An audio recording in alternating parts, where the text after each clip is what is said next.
नमस्कार दोस्तों, स्वागत है आप सभी का आर के वाईफाई स्टडी में। फ्रेंड्स, आज मैं एक बार फिर से आपके साथ यूपी पीसीएस मेंस फॉर्म कैसे भरा जाएगा की डिटेल आपके साथ शेयर करने वाला हूं। अगर आपका मेंस में सिलेक्शन हो गया है और अभी आपको मेंस का फॉर्म भरना है तो फॉर्म भरने की क्या प्रोसेस है मैं स्टेप बाय स्टेप आपको बताऊँगा। इससे पहले मैंने यूपी पीसीएस के थ्रू जो आर ओ का 2016 वाला एग्ज़ाम भरा गया था उसका भी वीडियो मैंने बनाया था। उससे बहुत से लोगों को मदद भी मिली थी। कई लोगों का फॉर्म उसमें नहीं भर पा रहे थे, तो उसी एवज में मैं ये वीडियो भी बना रहा हूँ कि अगर किसी को फॉर्म भरने में कोई तकलीफ़ हो रही है तो इसे देख के आराम से भर सकता है। तो फॉर्म कैसे भरा जाएगा मैं स्टेप बाय स्टेप बताऊँगा। ये पार्ट 1 है। ये इसके बाद मैं सेकंड पार्ट भी बनाऊँगा, क्योंकि अगर एक ही पार्ट में मैं पूरा वीडियो बनाऊँगा तो लंबा हो जाता है। तो चलिए देखते हैं कि कैसे फॉर्म भरा जाएगा।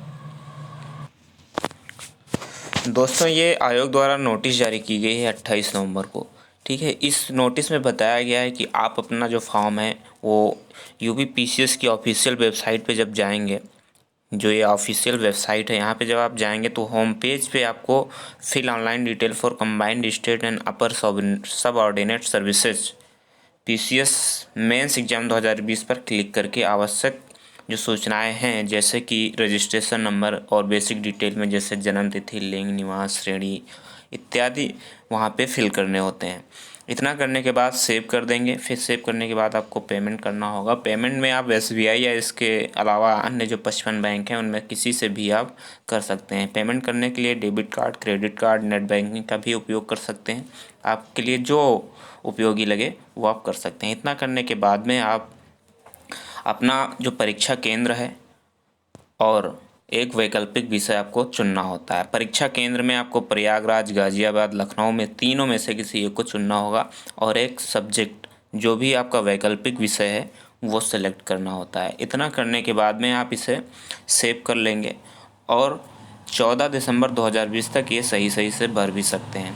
इसके बाद जो है तो ये लास्ट डेट है, इसके बाद आप इसमें कुछ नहीं कर सकते हैं। पूरी डिटेल सबमिट करने के बाद में आपको जो फॉर्म होगा उससे प्रिंट करना है और प्रिंट करने के बाद में यदि आपको लगता है कि इसमें कुछ गलतियां हो गई, बाद में आपको एहसास होता है कि गलती हो गई, तो आप उसे मॉडिफाई भी कर सकते हैं। मॉडिफाई भी आप 14 दिसंबर तक ही कर सकते हैं। और एक बात जो सबसे ज़रूरी बात है, मॉडिफाई करने के लिए केवल आपको एक बार चांस मिलेगा, दोबारा आप इसमें कुछ कर भी नहीं सकते हैं। तो अगर आपसे कोई गलती हो जाती है तो सेकेंड टाइम में आप पूरी सावधानीपूर्वक सही से डिटेल भरेंगे। इतना भरने के बाद आप फॉर्म को जो है तो पीडीएफ में सेव करके उसे प्रिंट कर लेंगे और इसके साथ ही साथ आपको जाति प्रमाण पत्र या आपके पास स्वतंत्रता संग्राम सेनानी प्रमाण पत्र है, दिव्यांगता प्रमाण पत्र है, भूतपूर्व सैनिक प्रमाण पत्र है, जो भी है वो पीडीएफ फाइल जो भी आयोग द्वारा जो उसका प्रारूप बनाया गया है उस प्रारूप में उपलब्ध है, वहाँ से आप प्रिंट करके उसी तरीके से आप बनवा सकते हैं।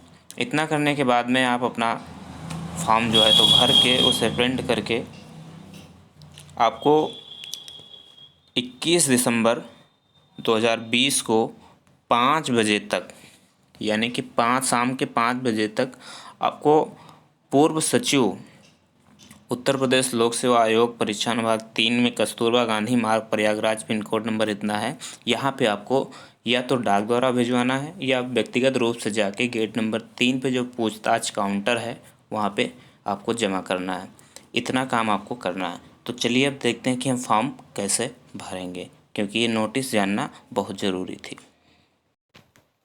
तो फ्रेंड्स, अब हम देखते हैं कि आयोग की ऑफिशियल वेबसाइट पर फॉर्म कैसे भरेंगे। फॉर्म भरने के लिए सबसे पहले आयोग की ऑफिशियल वेबसाइट पे आएंगे। ये हमारी आयोग की ऑफिशियल वेबसाइट है। यहाँ पे आएंगे तो सबसे पहले अगर देख लेंगे कि हमें फॉर्म भरने के लिए जो एक्टिविटी डैशबोर्ड है, यहाँ पे आएंगे। एक्टिविटी डैशबोर्ड में सबसे ऊपर आपको दिया गया है कन्वेंशनल फॉर्म। यहाँ पे fill online details for combined state and upper subordinate services mains exam 2020 के लिए आपको इस पर क्लिक करना है। जैसे ही क्लिक करेंगे आपके सामने एक पेज ओपन हो जाएगा। पेज ओपन होने के बाद हमें आपको रजिस्ट्रेशन नंबर की आवश्यकता पड़ेगी। अगर आपके पास रजिस्ट्रेशन नंबर नहीं है तो आप इस वेबसाइट के बाएं कॉर्नर पे यानी लेफ़्ट कॉर्नर पे जाएंगे।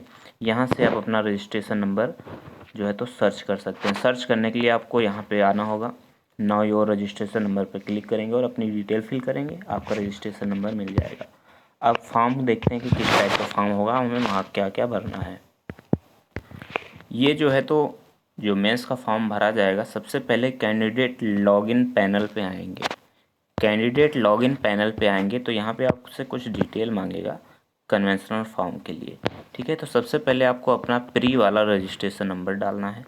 यहाँ पे जो आपने प्री का एग्ज़ाम दिया था वहाँ पे, यानी जो फॉर्म भरा था प्री के लिए, जो रजिस्ट्रेशन नंबर मिला होगा वो यहाँ पे डालेंगे।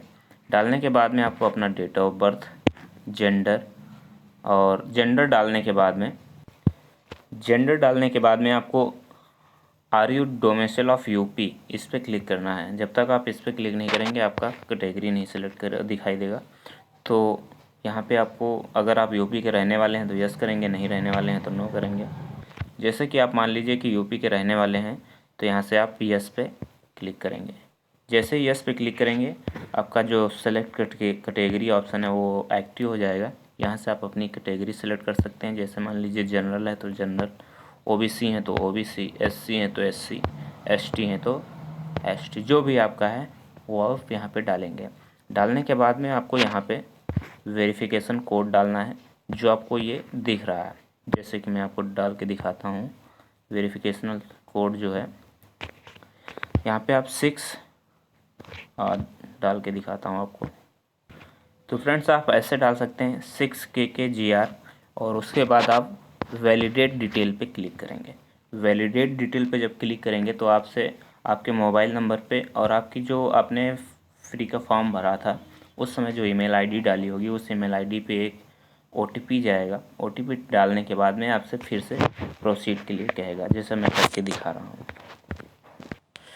फ्रेंड, जैसे ही आप OTP डाल के अपना वैलिडेट करेंगे, वैलिडेट करने के बाद आपके सामने कुछ इस टाइप का पेज ओपन होगा।